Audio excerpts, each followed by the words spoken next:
ফেব্রুয়ারির প্রথমার্ধে নির্বাচন হবে, কোনো শক্তি তা বাধা দিতে পারবে না। যারা বাধা দেবে তারা গণতন্ত্রের শত্রু বলে মন্তব্য করেছেন বিএনপির স্থায়ী কমিটির সদস্য আমির খসরু মাহমুদ চৌধুরী। বিকেলে চট্টগ্রাম নগরীর আলমাস বোর্ডে দলের প্রতিষ্ঠাবার্ষিকী উপলক্ষে আয়োজিত র্যালি পূর্ব সমাবেশে এমন মন্তব্য করেন তিনি। বলেন, যারা নির্বাচিত না হওয়ার ভয়ে আছেন তারা এই নির্বাচনকে বাধাগ্রস্ত করার চেষ্টা করছেন, যা তাদের ব্যক্তিগত সমস্যা, জনগণের নয়।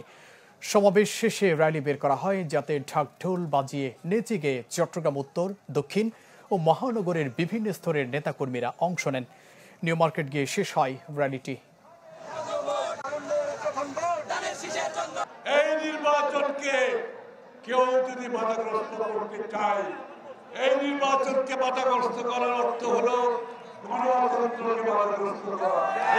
এই নির্বাচনকে বন্ধ করার অর্থ হলো বাংলাদেশের মানুষের মালিকানা বন্ধ করে দেওয়া।